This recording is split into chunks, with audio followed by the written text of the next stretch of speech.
Welcome to 3Ps in a podcast. This is a podcast related to everything Premier League. My name's Paul, and this edition is about the transfer window and which team we think won the transfer window. With me, I've got my two fellow Ps. What's up, Tariq? What's up, guys? Tariq, big United fan. And Ashley, what's up, Ashley? What's going on? Ashley, big Chelsea fan. So let's jump straight into it. I don't know about you guys, but I think this has probably been the craziest window that I've experienced since I've been alive. Everything has happened. Record amount of money has been spent, 1.5 billion. Players doing U-turns during medicals. Players claiming they did medicals and the club said otherwise. And players going missing on flight. I mean, where's the chart? Exactly. Let's try and dissect it. Yeah. Let's jump into it. Sure. Let's start with you, Ash. Who do you think won? Which team do you think won the transfer market? What are you thinking, Ash? In all honesty, I think it's a tough one because I think a lot of teams sort of everybody's strengthened in a way they've felt best. But if I looked at some of the signings that some of the teams have brought in, I can't look past West Brom for some strange reason. I don't know why. They've pulled some signings out of there that would never happen 2-3 years ago. It just wouldn't happen. Yeah, completely. So for me, I know Swansea made a massive signing at Ruiz Sanchez. But I still feel they needed to strengthen defensively. Yeah. I do feel that United made good signings. But I just feel with United, if they get injuries with the likes of Pogba, how can they recover from that? Who replaces Pogba? And I feel the same with the Chelsea, Liverpool, Arsenal, Tottenham. I feel the same with all of those teams is if one of those major players get injured, who's there to replace them? Yeah. Exactly. So was the main, like their main signing, the one that stood out for you? So West Brom? Yeah. The Polish lad from PSG. Yeah. Krajowski. Yeah. However you say his name. Yeah, Krychowiak, I think. Yeah. For me, for West Brom to be pulling out that sort of signing, it tells you everything about the window, really, doesn't it? Exactly. To get him on loan when people like Chelsea were looking at him, and West Brom ain't challenging for any trophies anytime soon. Mm-mm. But they're pulling out signings like they're ready to play in the Champions League. Yeah. And that was a loan, wasn't it? It's a loan. But just to pull that out of the bag from PSG, it sort of shows the ambition of the club, doesn't it, really? 100%. And it kind of just makes you question, are the top 6 teams just resting on their laurels a bit? Because if West Brom are speaking to PSG, then, I mean, and that's a key position, they've got a holding midfielder in, which is a position which the top 6 teams rarely, I'd say only Chelsea really have a cemented with Kante in that position. Makes you think, why was no one else even looking at this player? But this was the same issue last year when Kante was up for sale. It was only Chelsea that went in for him. And it's absolutely madness. The guy won the league for Leicester, pretty much. I believe he changed that whole dimension of that squad. Exactly. Yes, they played well as a team, but then you see him move to Chelsea, and look what he's done at Chelsea. He does those little things very well. Yeah. He's a one-off type of player. There isn't anyone else. Not at all, exactly. He facilitates 2 players' role every game, and it's mad. That's what he can do. And that was only 30 million last summer. In this market, you're looking at 120 million really for Kante now. So I mean, what's he worth now? Exactly. The guy does 2 jobs every week without fail. He's never injured. Like, it's ridiculous. He doesn't need to come off. He doesn't even need to be rotated. It's just ridiculous. So how often do you see him actually have a bad game? Exactly. It just doesn't happen. If he's on the pitch, at some point he's going to break up the play at least 5 or 6 times. It's absolute madness. To think the last 2 years, I can't remember him missing a game. This guy plays for France every game, plays for his club every week. He's just a machine, man. It's just, yeah. Nothing like him in world football at all. No, nowhere near. So Ash, going back to the West Brom shout from you, what do you think? And I mean, I think the big question is, in terms of how is their window going to help them progress this season? Because all teams can do well and buy some players, but what do you think it will do for them in terms of positioning this season? Because like you said, they're no disrespect to West Brom, but we know where they are in the league. They're not going to win the league. They're not going to qualify for the Champions League. So they're not fighting for survival. But they're mid-table. But where do you think these signings will put them this season? Do you think they'll maybe challenge for Europe, or they'll have a run in the cup, or what do you think? What do you think is going to happen? I honestly think with the signings that they've bought, we know about Tony Pulis. We know what he's all about. He's all about being solid defensively and trying to nick something. He's always been that sort of guy. So the signings that they've brought in just adds to that skill that they've already got. Mm-hmm. They might not have the best players in the world, not by a long shot, but they've got players that believe in the philosophy. They've got players that believe that they could probably go and nick something against anybody. Yeah. So I think you've got to be looking at them pushing towards the top 7. Maybe even nicking a Europa League spot. Anything's possible in the Premiership. It's true. There's no guarantees with anybody, especially how some of the teams haven't really branched out in the transfer window. You look at the teams like Southampton; they haven't really spread their wings very much. You look at the likes of West Ham, and you look at those teams and you think, are they going to struggle this year? Arsenal, you look at them and you think, is the 2 players that they bought enough? Definitely not. Exactly. So you look at the team. You look at the teams like West Brom and you think, and Stoke, they've bought some players that loans and players that you've just never in a million years see there. Champions League winners, so, exactly. I think they've got more Champions League winners than Chelsea. It's crazy. Anyone in the Premier League, yeah. It's ridiculous. They put out a big name every season. They seem to do it. But I definitely think you've got to be looking at West Brom to at least finish.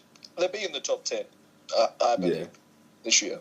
So you think they'll progress? They'll improve on last season's position? Definitely. I definitely think they will. Yeah. Okay. So Tariq, over to you. What's your who do you think? Which team do you think won the transfer market? To me, well, when I'm looking at it, I'm looking at the clubs and where they've signed. Where have they signed players or positions that they needed to strengthen the team? So when I look at that, and then also you've got to take in consideration the manager and the players, have they already been buying into it, and then what they're trying to do. So when I look at it from those aspects, I think I've got to still go with Man United for what we lacked last year and what we've brought in, which is effectively the spine of the team. We've signed 3 players, well, 4 if you add Zlatan, within that spine. So you've got Lindelof, who's going to progress. He hasn't started a game yet. I don't think he's even featured yet, but I think he's going to learn, and then he should come on over the next few months. You've got Matic, which obviously has freed up Pogba to the player we've seen over the last 3 games. And then you've got Lukaku, again, who's proven. He's been around the Premier League now for different clubs. He scored goals. And if you put him in to the likes of the creativity in the United team, I can only see him getting, again, 25 plus. So for me, when you buy that into Mourinho's in his second season, the stats prove in the second season he steps it up and really goes for titles. And I think the fans have now related to the style of football he can bring, both defensive and now a bit more offensive, which I think everyone's sort of grown into. I think that, and it's early days, of course, and we're going to have their ups and downs, but I think in terms of signings, in terms of what the club needed, I think he's delivered that.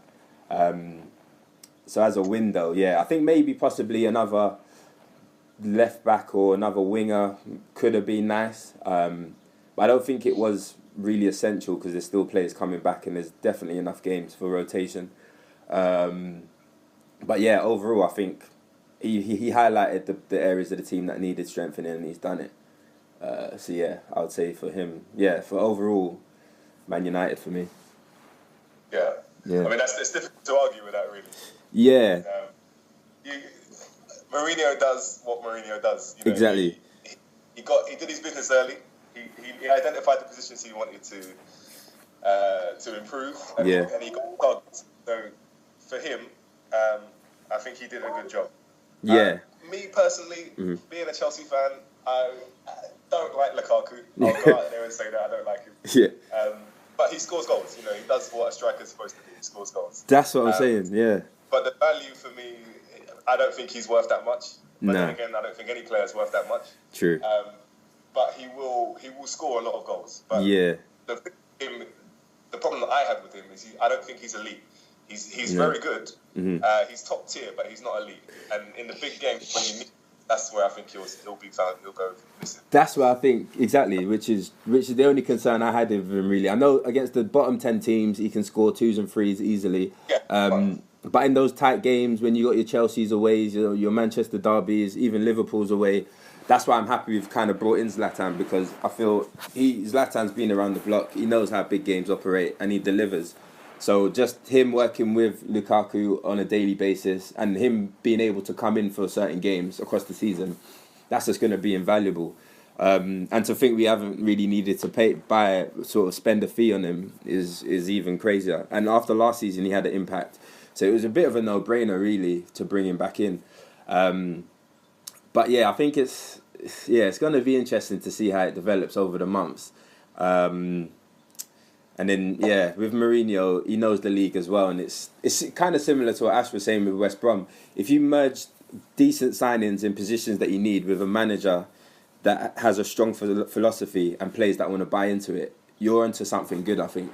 I think it could be a promising season for United.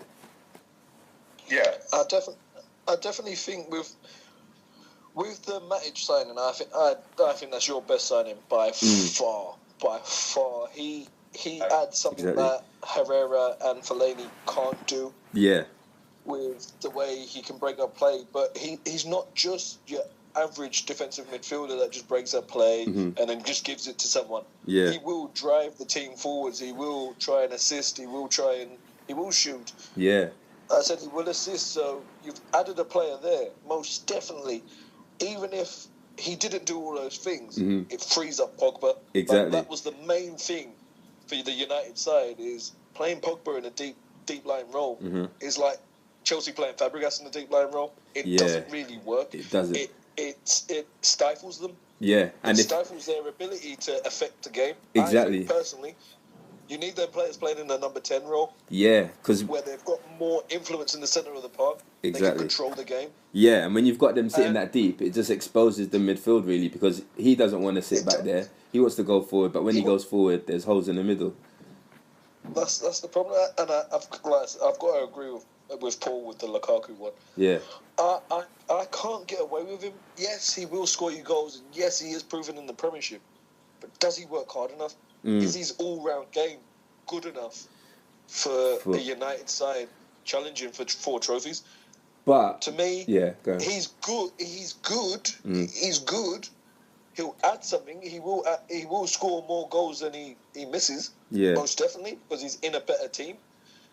But is he that next step?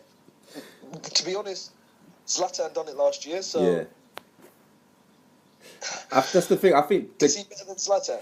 Nah, and I don't think at this moment does he really need to be. I think a lot of players say, a lot of people say he's not an all-round player, but for this first season, I think he's just been brought in to finish those chances where last season we were drawing games and we just weren't breaking teams down. I think over the years, if we're 2-3 years down the line and he hasn't evolved his game to be more of a complete striker, I think that's more of a debate at that stage. But I think for now, working with Zlatan, he just essentially needs to be there to finish at the moment. I think playing Champions League, that's going to be a real test for him because he's never played in the Champions League. So that is maybe where he might be found out more as a higher level of football, if you like. But I think domestically, this season, I think, he'll do the job. But, like you said, there are questions to come further down the line, definitely, to see how he can really lead the line when we start to really need him up front to rely on. So it's going to be interesting. That's the thing.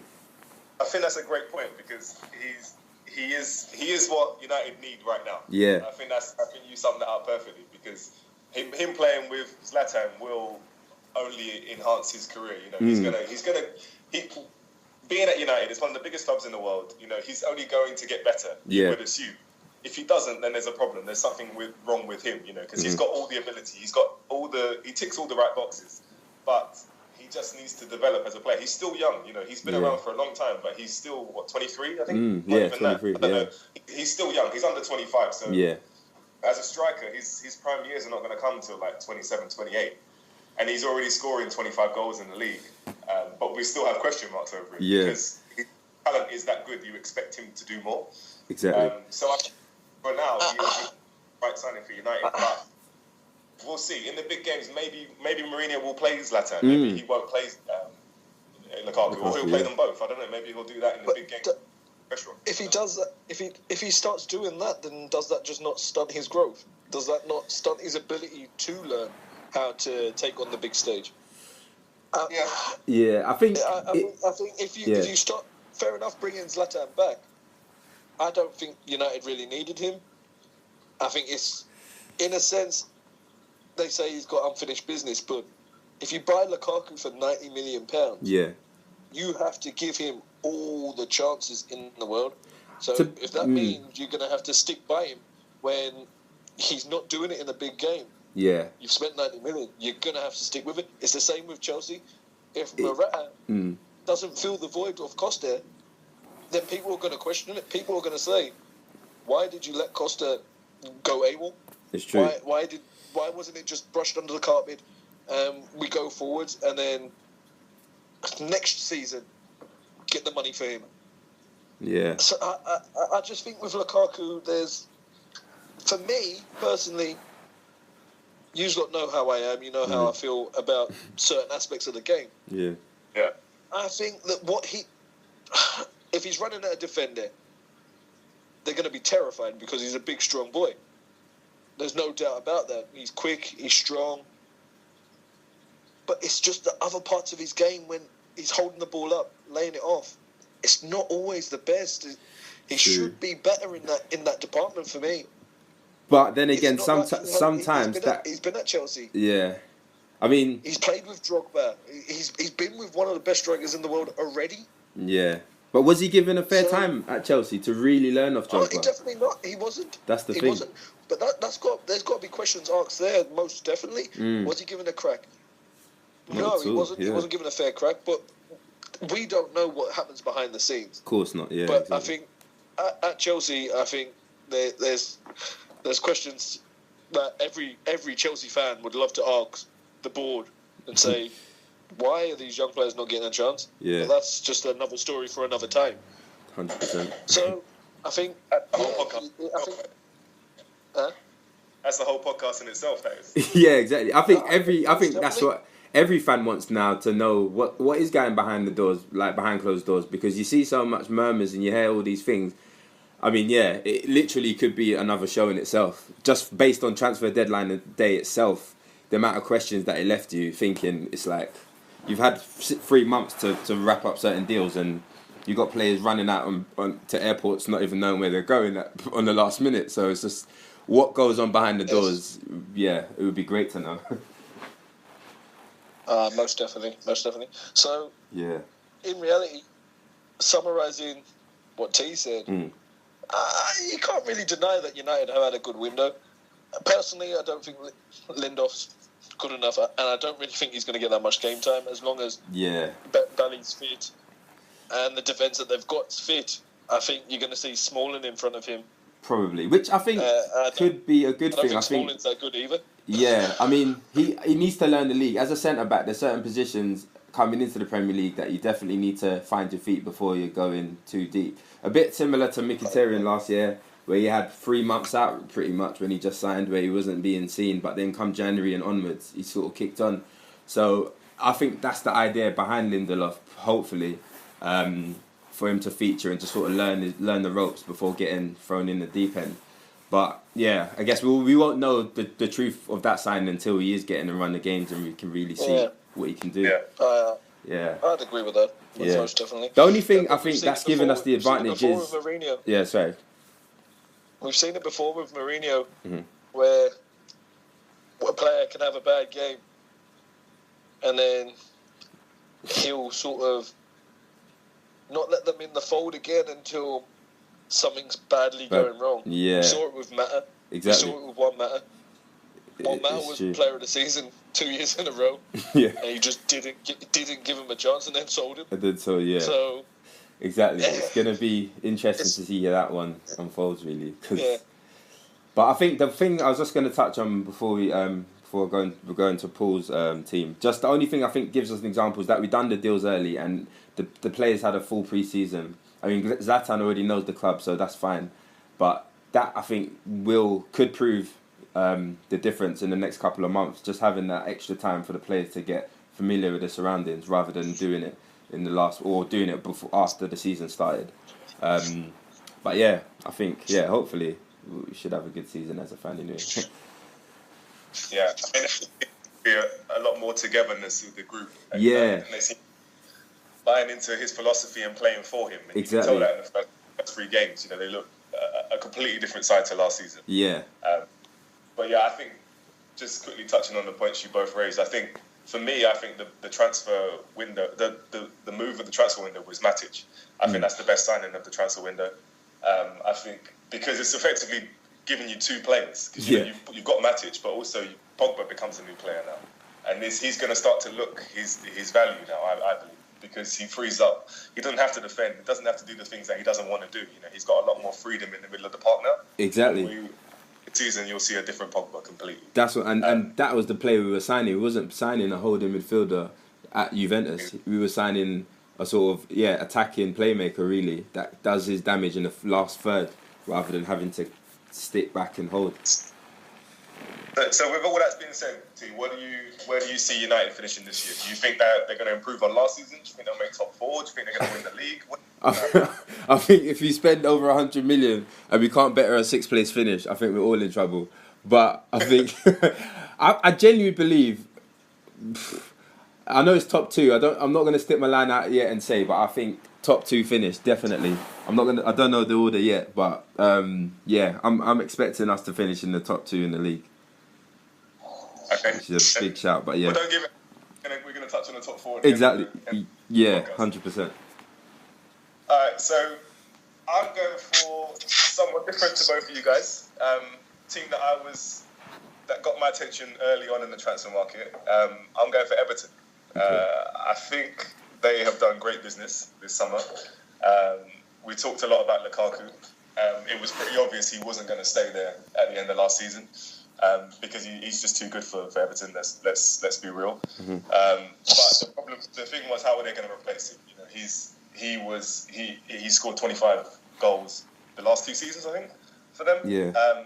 He was their man. That was going to be a problem. But I think they've arguably got a better player back. I know you guys might not agree with me, but I think the signing of Rooney was a massive coup for them. He's already an Everton boy, he's gone back to his home club. They love him. Rooney's still got something left in him, I think. As long as he's playing and he's happy, he's going to score goals.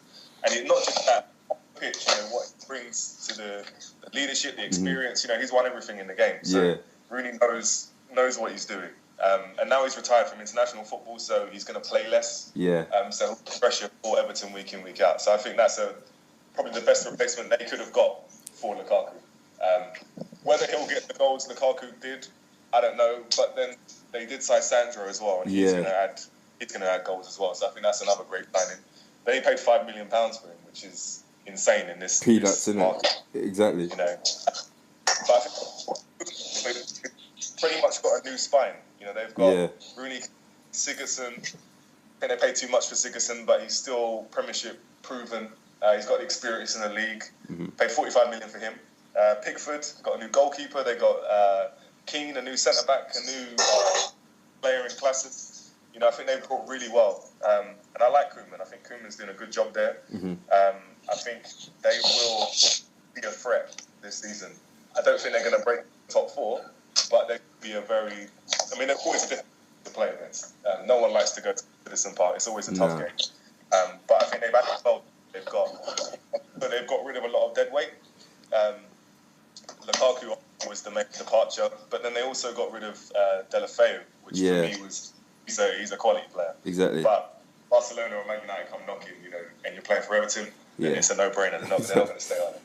So they realise where they are. They know they're not going to be able to keep these players. Yeah. But at the same time, like I said, they got rid of some of the deadwood. Players like Barry, Cleverley, these players that were probably on big wages, I assume, and not really featuring in the squad. You know, and they've upgraded those players, in my opinion. So I think they've done really well, and they've spent around 130 million, and they recouped about 100 million. So for Everton, I think they've done really good business. I think this is the record for what they've spent as well. But I think they are going to challenge for a top 6, and I know that's the top 6 teams are pretty much set. Yeah. We know what order it is, but I think they've closed the gap because, you know, the top 6 are way above everybody else, and then you've got the rest of the league. But I think this season, I think Everton may well pick Arsenal. I just got a funny feeling. I think they could do something. They could finish in the top 6. Definitely, I think. Exactly. I think if a team is to drop out, if a new team is to jump into the top 6, you would probably put your money on Everton, to be fair. The only thing two things actually, I think that could hinder them is maybe too much signings in one window. Sometimes can sort of take a bit longer for the team to gel cohesively. And I think in you look at the signings, it's slightly a different style because, like you said, You've sold your Cleverleys and Barrys and you're bringing in players like Sigurdsson, you're bringing in Klaassen from Ajax, which are a bit more creative. So that in itself could take a bit more time for that style of play. I mean, they've got Schneiderlin from last season, which I think could provide that balance.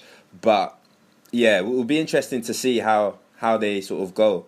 And just to touch on the Rooney thing, I think that when you lose the goals that you're going to get from Lukaku, I think that was the best type of signing to get, rather than another young striker that's got to prove himself. You've brought back the golden child really of Goodison, and everyone's going to have a lift of that. And then, like you said, the experience he's going to give to the club and everyone else is just going to be invaluable.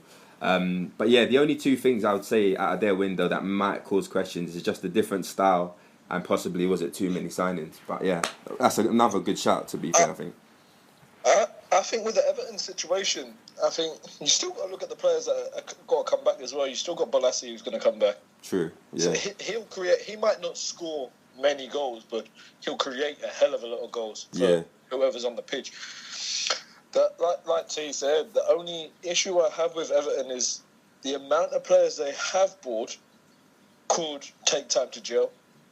But at the same time, with losing Lukaku and the creativeness that they've brought in, maybe Koeman's looking to spread it out a little bit more. He's looking to spread out the goals, not putting so much pressure on the likes of Sandro, Calvert-Lewin. He's looking to spread it out. You know Rooney's going to get you he's going to get you 10 plus goals at least. Yeah. So then you're looking at the likes of Klaassen to maybe nip in with a few here and there. You're looking at the likes of Sigurdsson to chip in with a few here and there. You know he will.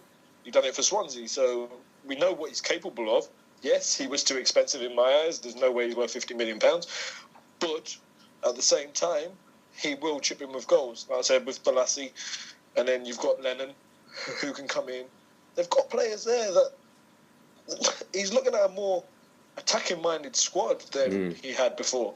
So maybe he's looking at it from like the Southampton point of view, because if you look at his Southampton side, it wasn't the most defensive side for the players that they had. Yeah. They were set up to attack, so maybe he's finally getting the players that he wants in to adapt to his style, his philosophy. Exactly, and that's what it does feel like. That's a great point you just made, Ash. I feel that Everton have definitely backed him with getting the type of players that he wants in, which is a good sign, I think. I think when you start seeing too many signings in, when you start questioning, are these the manager's signings and things like that, that's when things get a bit shaky. But I think the signings he has brought in definitely seem to be all of his, and that alone just makes you think he's definitely got a direction where he wants to take the club, which could definitely leave them into the top 6. Yeah. I mean, I think on that, I think just to argue on the too many transfers, too many ins and outs. I watched their last 2 games. I watched them against City and I watched them against Chelsea, and I think it was like chalk and cheese. And the reason why is because they played in Europe in midweek. Yeah. And for me, against City, they should have won the game. I don't know how they did win the game against City. It was the referee added on too much time. It was a joke. No, sorry. What game was that? That was the Bournemouth game I was thinking of. I watched them against. They got a draw against City, didn't they? Yeah, they got a draw still. Yeah. But and they held City out for a long time. And then they played against us, and they just looked tired. They just looked really tired, and we won comfortably. But I think they bought so many players because they got to play in the Europa League. Good point. Yeah. I think they done the same thing last year against us though. They tried to match us with the 3 at the back, and yes, that he strengthened the three. You can't if that team doesn't play that way all the time. We've seen it so many times that teams tried to do it against us when we went on that 13-game streak, and it didn't work.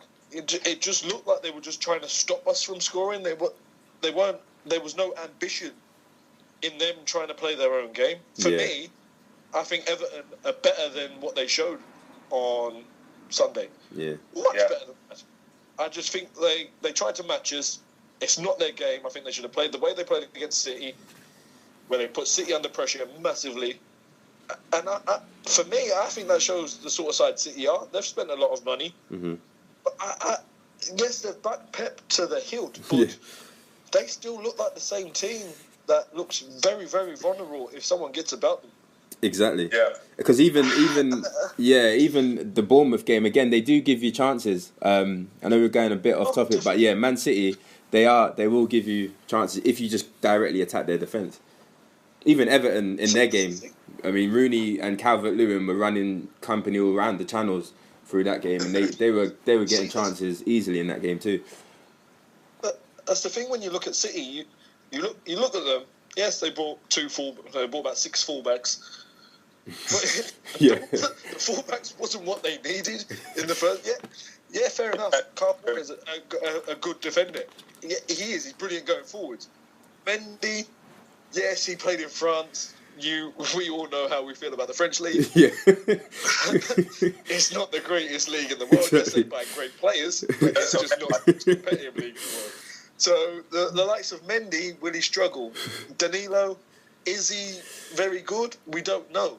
Exactly. He played for Real Madrid. That's all we really know. He played for Porto. That's all fair and well, but those leagues are not the Premiership. Those leagues are nowhere near as competitive as the Premiership. So you tend to find that players from foreign countries get found out massively when they come over here. Because they're not used to that competitive style. They're not used to how fast-paced the game is. The intensity, exactly. It's a different level. It's week in, week out. There's no let-up. Right, there's no let-up. It's 38 games of just fast-paced, intense football. You don't get a break. You don't get that Christmas break that you get in Italy and Spain. That's what I'm saying. You're playing through Christmas. You're playing through New Year. Exactly. Every game matters. You can't take a month off, and then just rest players for Champions League games. Every point you get does matter. And a lot of these players, I mean, but on the name of it, they look great. But have they been tested in their career up to this point until they get a Premier League move? That's another thing, really. But definitely. I think the shouts for Everton and United, they've done very well in the transfer window. You look at the Mourinho factor. You look at Koeman being back to the hill with his philosophy. Even same with Pulis as well. I think Rooney's a massive signing. Yeah. Mm-hmm. So, this is what I was saying at the beginning. I think anybody that looks at the transfer window is going to have their own opinion on it and think, well, I think Swansea done brilliant. I thought Stoke done brilliant.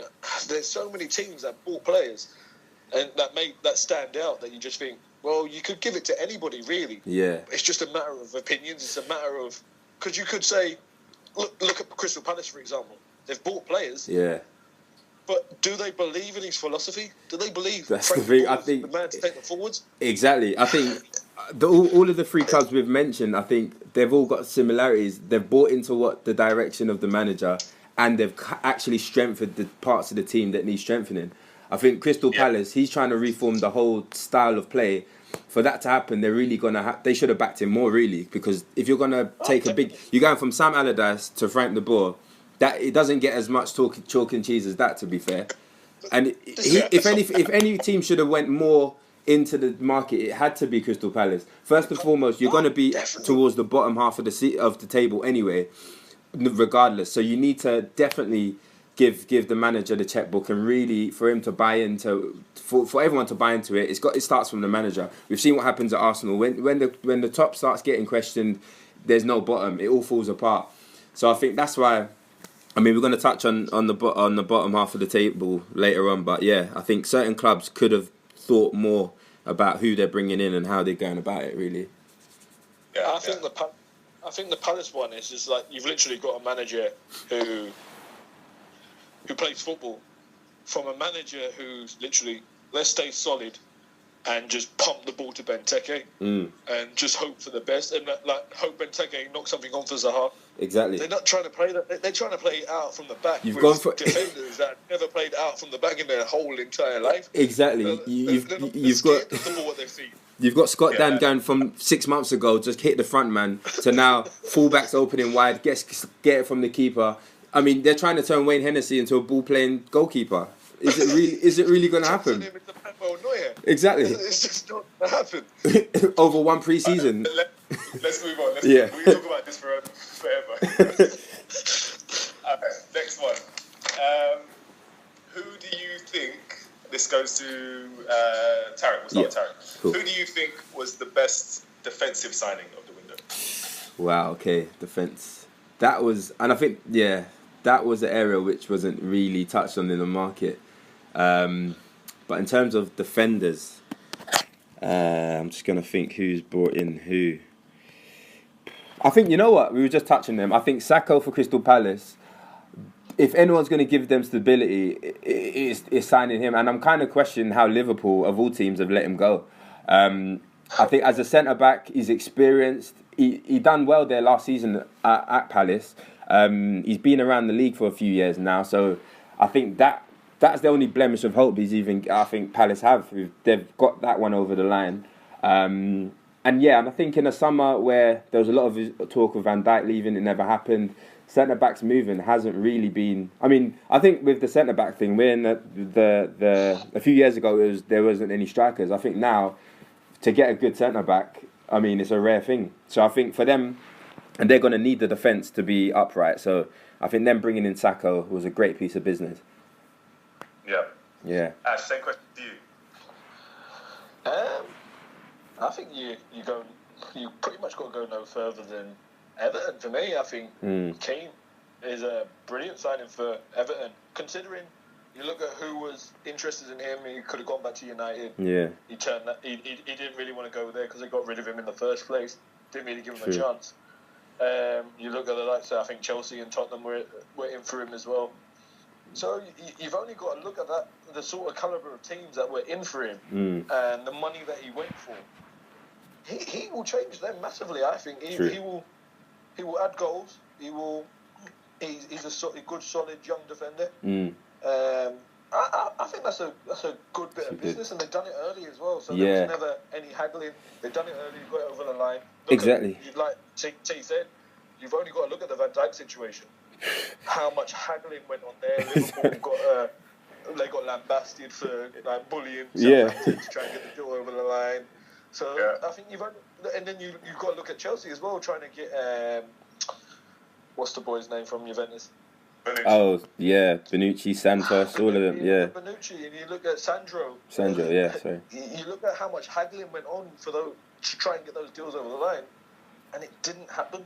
Yeah. So I think the Will King one is him being signed. That's a great shout because he seems the type of defender that loves to defend and he knows defending first. He's not a, Just he does the dirty bit first and then he can play off that. So yeah, I completely agree with that shout. It's another good shout, really. Yeah. For me, it was out of 3 players. Keane, Cole Walker. I've actually gone for Rudiger. I think he's a perfect signing for Chelsea. I think he's the player that we needed. He's an upgrade on Cahill, in my opinion. He will slot that back three perfectly. He likes to tackle. He's fast. He's strong. He reads the game well. He's composed. You know, he's fitted in like a glove since Cahill's been suspended. He's a dog.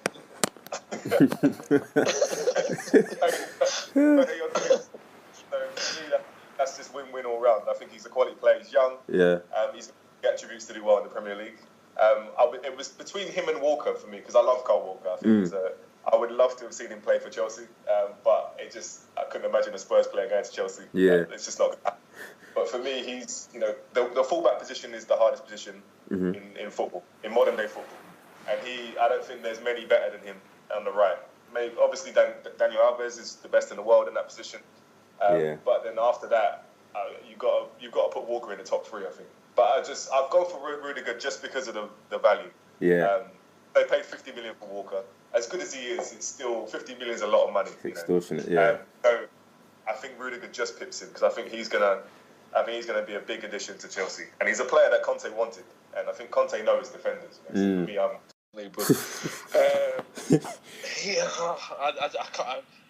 it makes me angry. It really does. I just talk about Rudiger. Rudiger he's 24, so it's just like the Will Keane deal. I think you look at the age of the player, you look at what he brings, how solid he is, and what they can do. Like you said, the games that he's come in, people will talk about the Burnley game. I thought he was our best player in the Burnley game personally, because he was the only one that really got stuck in and continued to play his game. So yeah, I think that's a good shout.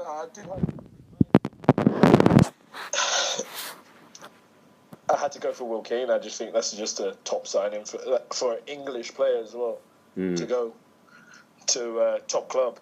It shows ambition of Everton again. It does, yeah.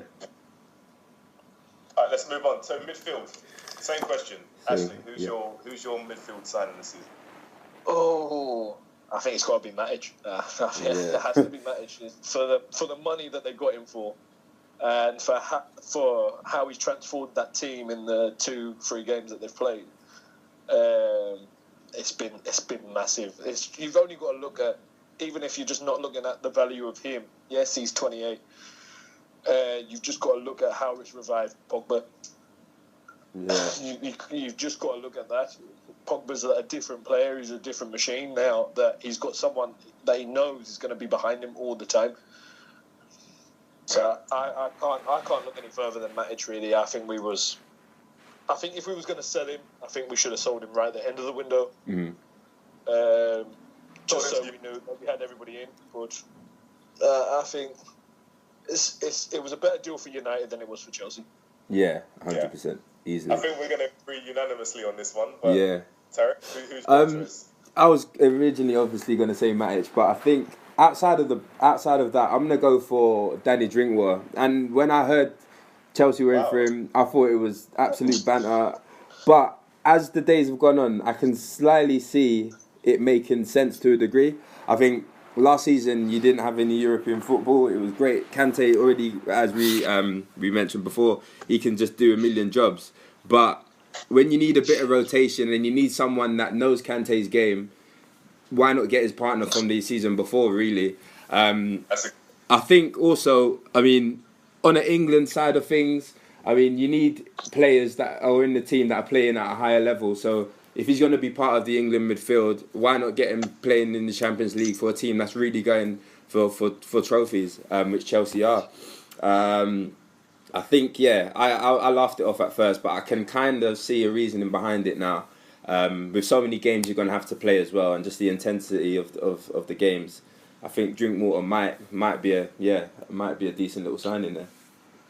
It's another one of those signings, isn't it? It's like the Matic one. Yeah. It frees up Fabregas.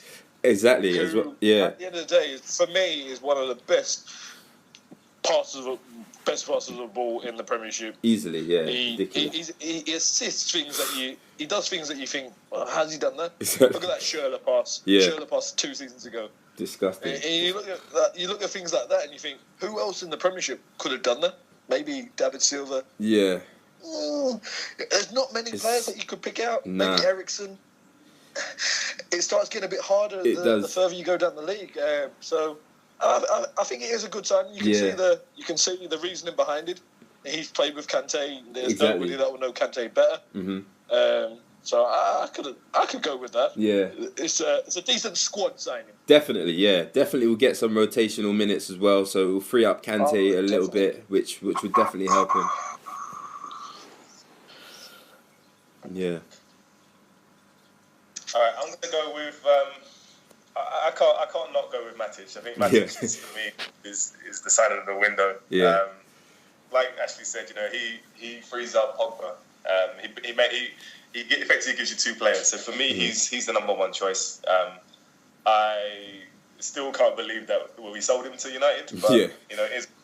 I want to give a special mention to Sanchez as well, because I think for Swansea, I think he could be a great signing for them. Yeah. But I went for Matic because he's got the Premier League experience. But Sanchez is young, and but he's got all the tools to be one of the best players in the league. He could turn out to be a great signing for them. But I think you have to go with Matic. I don't think you can go beyond that. No, that's the thing on that Renato deal. I think it's really a sink or swim situation. I think he's either going to thrive on it, being the main guy for Swansea. They're going to need him week in, week out. So he's either going to it's going to probably be the biggest test of his career, definitely. But it's a funny one for him to even go there, but I'm so interested to see how he actually does, because they're not going to have a lot of the ball as well, so it's going to be really interesting.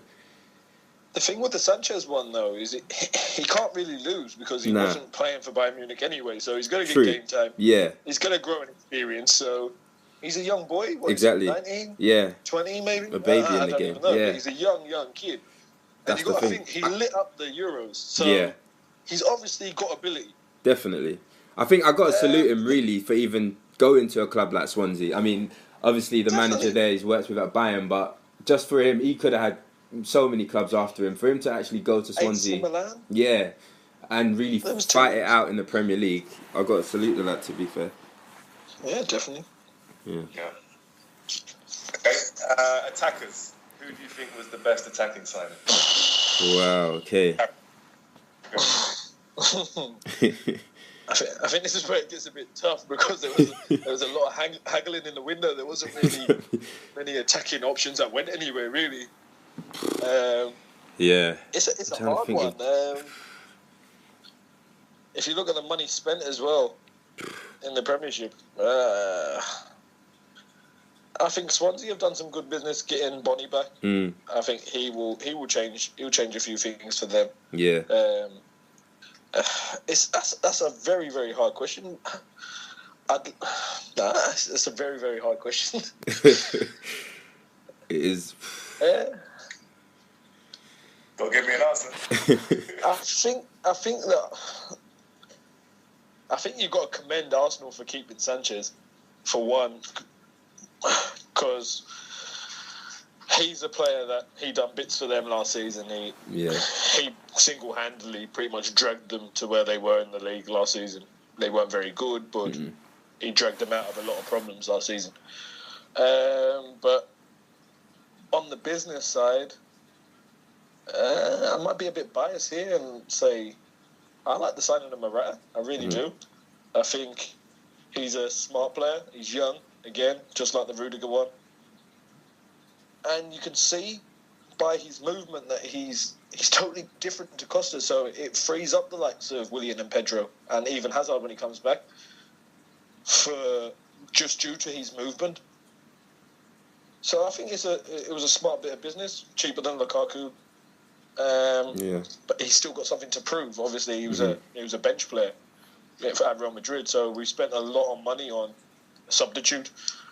But I think it was a good bit of business. I think he will do well. I think you've seen by the 2 goals that he's scored, by the movement, the players are starting to gel with him, knowing what he's going to do.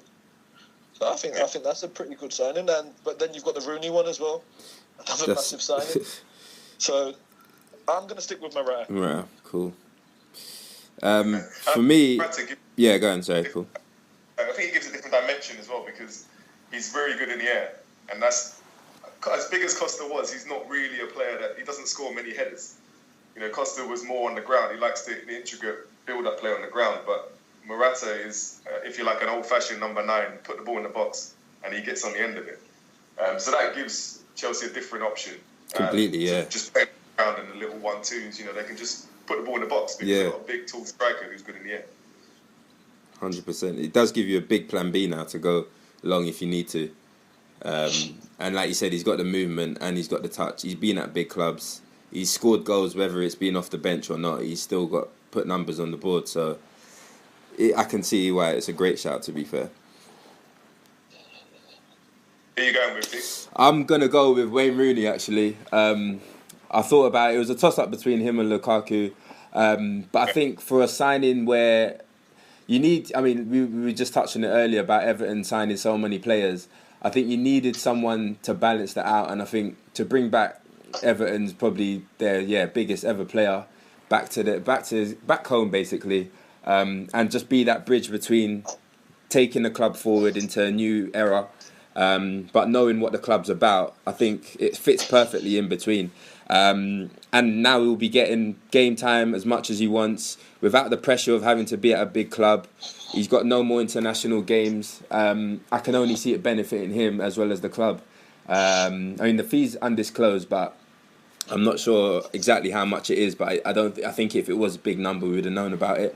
Business-wise and just what it can bring to the club and the players around him, I think that's just going to be invaluable. So yeah, I'm definitely going with Rooney for that. Yeah. Okay. Yeah. I'm going with Hesse for Stoke. Oh, at Stoke. Oh, okay. I think I don't know how they keep pulling it off, but they seem to pull out a Champions League winner from somewhere. Exactly. It's always under 25. It seems to be. I don't know how they do it. Exactly. But I just think he is. I think he's a big player for them this season. I think he's.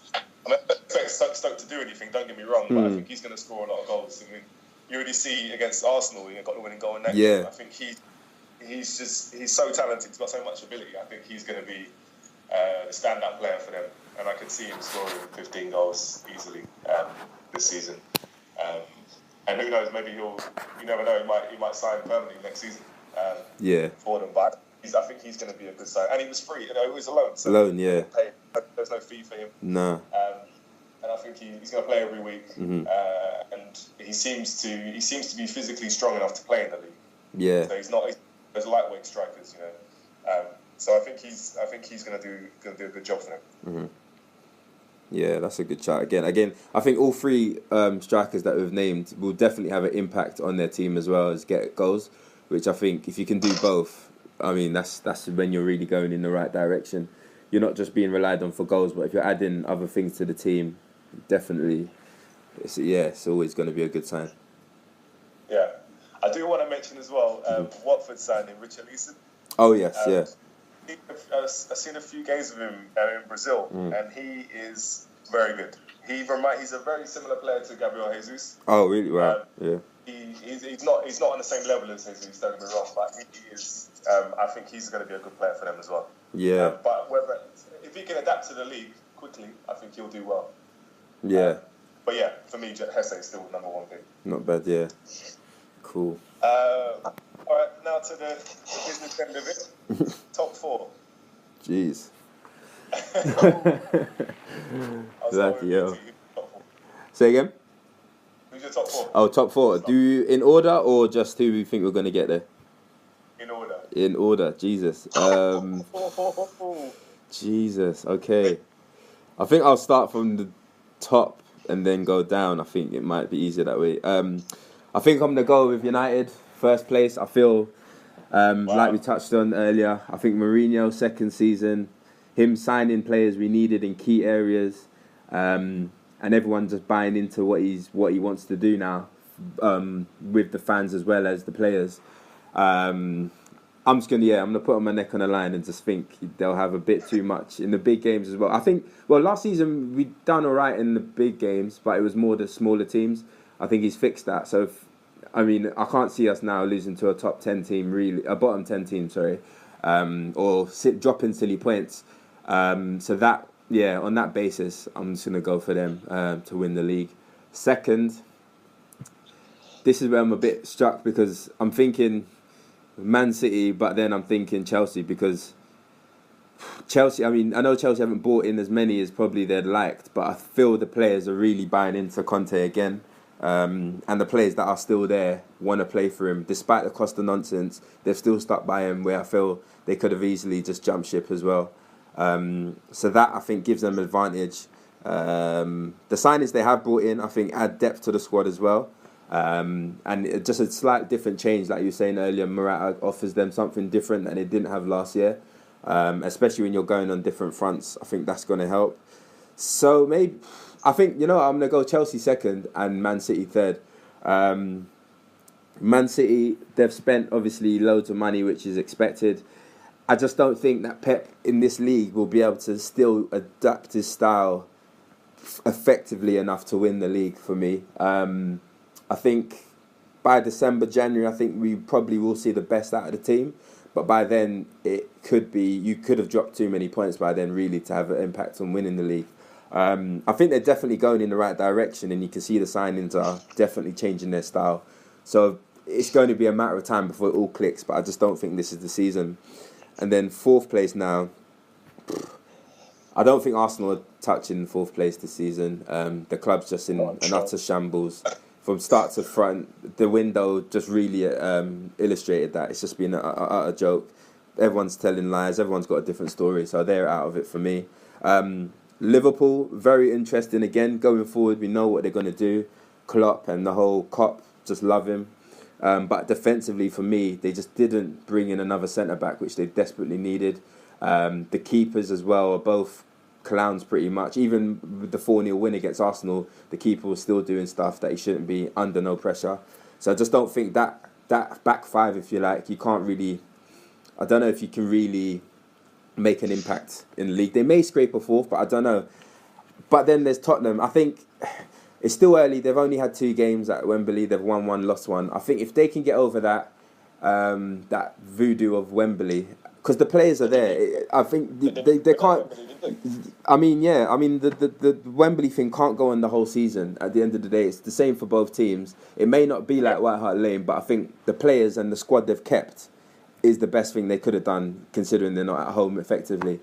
So I think under Pochettino as well, I'm going to give Spurs the edge for the fourth place. So yeah, for me, just to round it up, it's United, Chelsea, City, and then Spurs for the top 4, yeah. Okay. Cool. Ashley, who you got? I've said it all the way through. We've had conversations about this. I can't look past United purely because you've got that Mourinho factor. You look at the Matic signing, the Lukaku signing, even though I don't believe he's worth 90 million. You can't look at you can't look past the business that they've done,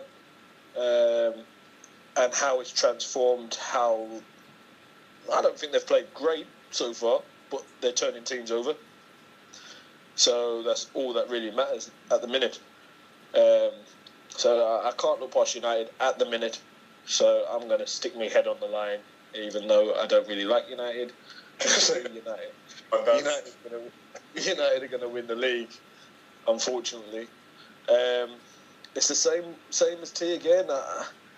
I can't see the hype about City. I can't get past it. You look at the games that they've played. Have they had a difficult start to the season? Not really. Should they be putting those teams to bed? Yes. You could say they've been a bit unfortunate with the sending off in the Everton game for Kyle Walker. Did that change the game? Who knows?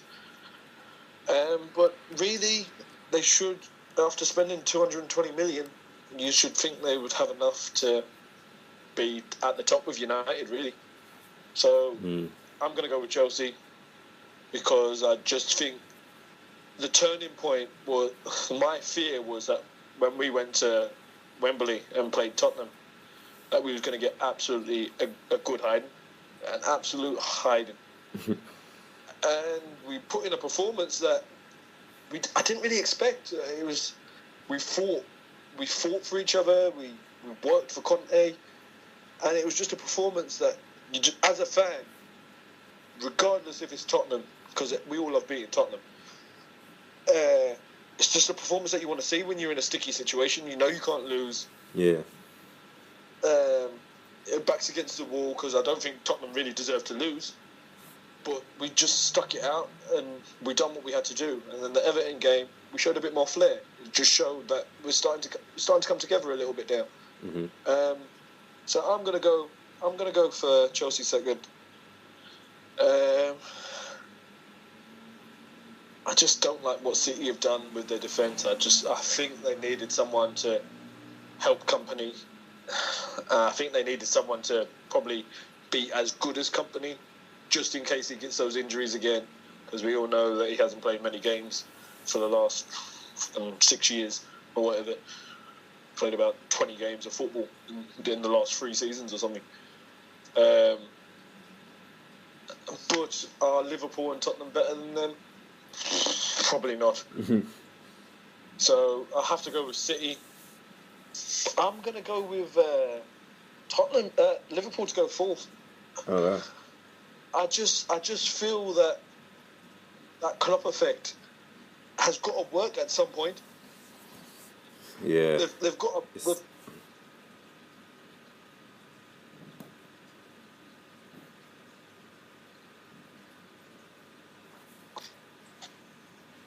They've got to put a proper challenge together, so I'm going to go with Liverpool.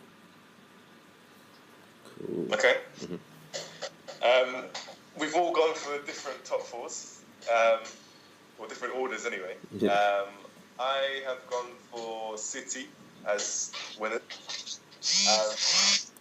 simply because I've said City from the start, and I can't back out of that. So I'm going to stick with City to win the league. I feel that they spent enough money and they bought enough players in the positions that Pep wanted for them to win. I just think they got too much. I think their squad is by far the best squad in the league. They got 2 players in pretty much every position if you look at it, and I just think they will come good. I think I know there's a question mark over his style of playing in the Premier League, and it's there's no plan B. It's one-dimensional, but I still believe that they're just gonna the sheer. Whenever I watch them play, they just always seem to get the win. Like, they may not be, they just keep going and going and going, and eventually they're going to break the door down, they're going to score. And I just feel that over the course of the season, they're just going to overwhelm teams. They're just going to be too much. So that's where because that's where they got sometimes they get a bit found out because they don't really have a tactical plan against those teams. But I think the players they bought, the attacking players they bought this season, the fullbacks, so they're going to be, it's a Pep team now, it's looking like the Barca team. They've got the fullbacks are basically wingers. The midfield is just all attacking. The attackers it's just all attack. So this is what he loves, the way they play. They believe in the philosophy. So I feel that they are going to be strong. He's got a season in the Premier League, so I think for me, I'm going to stick with City as first. Second, I'm going for United. I think United, as I've already talked about, I think Mourinho's just bought the right players in the right places. They're not going to lose many games. Last season. But this season, they've now addressed the problem of goals. The problem was last season they couldn't score goals. Now they've got they brought back Zlatan and they've got Lukaku. So for me, they're going to be very difficult to beat. But I can still see them drawing the odd game where they should be winning. So I think they will drop silly points in places. So I'm going for second for them, but I think it will be close. I'm not. It's not going to be like last season. I think it's going to be like 3 or 4 points difference between first and second. Third, I'm going for Chelsea, simply because I just think that this season we are going to focus more on the Champions League. I think Conte has not got a good record in Europe, and I think he wants to prove a point by doing something, going a bit further in the Champions League. I think the players he's bought have kind of suggested that that is the priority for us this season, because he's so keen on getting backup players. But those players, I think, will probably play in the Premier League. So the likes of Drinkwater, he'll come in in those games. Once we've got a Champions League game, he'll play on Saturday. But the focus is he wants to win the Champions League. I don't think it's going to happen, but I think they could go far in the tournament, maybe semi-finals, quarter-finals. So I think the focus will be on that, and they'll be distracted and not be able to push for the league. Fourth is difficult. It's a toss-up, between Arsenal, Tottenham, and Liverpool. It's a toss-up. I've gone for Spurs because I just think they're the most complete team out of the three. Defensively, they are sound. They're not going to lose many games. The Wembley problem, like you see, they're not going to not win at Wembley this season. They're going to eventually win a game there, and then they kick on from that. But on the other hand, teams will be spurred by going to Wembley because it's Wembley. Wembley's a big day out. It's not just going to be a Premier League game. Yeah. So there's going to be extra motivation for teams going there. And when they play against the other big sides, it's going to be difficult for Spurs to play their game at Wembley because it's a bigger pitch. They could either get turned over or they could win. But it's not going to be like White Hart Lane. White Hart Lane's a completely different atmosphere. The pitch is tight, it's small, it's difficult to play in. But Wembley, there's lots of space. It's a big pitch. The whole feel of going to Wembley, you're going to have more fans there as well, away fans. So I think that's going to trouble them when they play the top six. So I've gone for Arsenal for fourth, just because they're more complete than the two.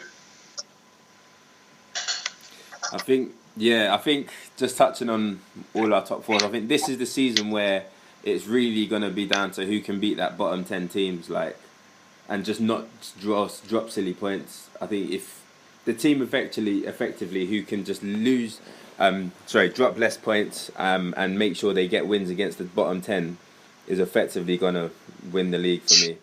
I think even almost last season it turned to a point where draws are as bad as losses now.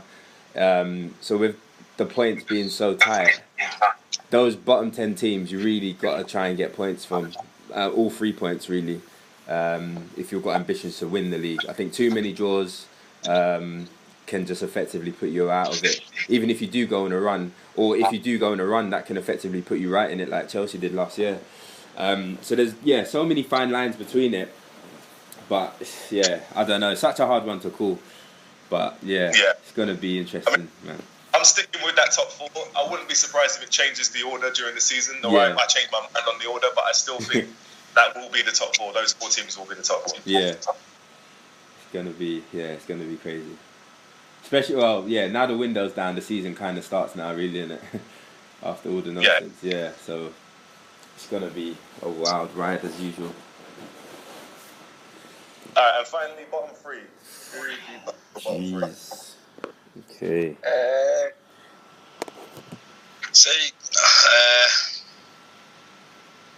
I'm going to go for...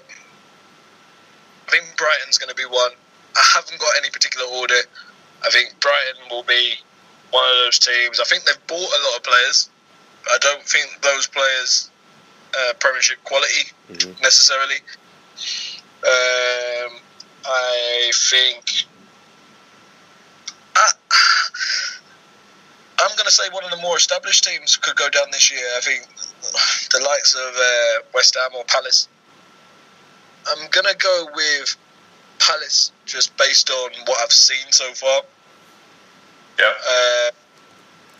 And maybe Burnley. I think Huddersfield they've bought into the philosophy of the Premiership. So I think they could be one of the surprises.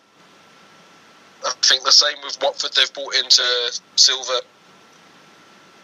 So I'm gonna stick with that. I think Burnley, Brighton, and Palace. Cool. For me, I'm gonna go with. Who am I going with? Yeah, I'm gonna go with Brighton to finish 20th. I feel they've done so much work to get in the Premier League last season, but I feel they still feel a bit overawed. I hope that may change, but I feel the vibe I get from them is they don't really believe they belong in the league, and I think with that mentality, that can be the death of you quickly. Just like Huddersfield, the complete opposite. I feel they've gone all guns blazing. They seem to all believe that they're in the Premier League by merit, and they're really running with that momentum. Brighton, like Ash said, I feel they've signed players, but I don't feel anybody really believes in the signings. Their only saving grace is Chris Hughton. I think he's a good manager. He's managed in the Premier League as well, so that may save them. Then after that, I'm going with Palace. Similar to what we mentioned before, the board trying to change the club, and just not having enough time to do it, or the players to do it. So I feel that could just end horribly wrong. I don't think he'll even last the season. I think if they're still in that similar position by December, he'll probably get out, or probably get pushed out more realistically. And then I think Bournemouth are going to struggle this season.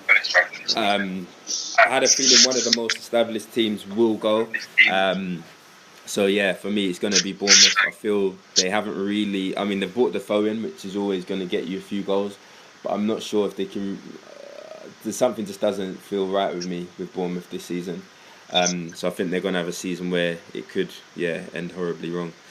So yeah, just to round it off, I'd say, Brighton, Palace, and Bournemouth. Okay. I've gone for Huddersfield bottom. Oh, wow. I think, I don't care how well they've started. They're not good enough. They're going down. Newcastle 19th. Newcastle are still looking like a championship team to me. I don't think Benitez is even bothered, to be honest. I think he just wanted to get them back in the Premier League to show that he's still got it, and he's going to go. He's going to leave next season. So I think they're gone. They haven't really bought anybody either. No. And they got red numbers on the back of their shirts. Like, it doesn't even look like a Premiership. Like, I'm not taking Newcastle seriously. Just blame on the numbers. It's just not serious anymore. And then I got Palace 18th. I think, unfortunately, I think Palace are going this season. I think, like you guys said, they're trying to do too much too soon. It takes a couple of years to build that, to change that style of football that much. And I just don't think they have the players to do it. Yeah. And I think I agree with you, T. I don't think he's going to last the season, but I think by the time he does go, I think it's going to be too late for them to turn it around. Yeah. Because they're not going to. Who are they going to get in to replace him? I don't think Allardyce is going to take that job again, and it's going to be too late for them to try and rescue the position. So that's my bottom three: Huddersfield, Newcastle, and Palace. Cool. Nice. Cool. So this has been 3 Ps in a pod. Thank you, guys. Thanks, been we'll catch you next time. Thank you. Yeah, same time, same again next week.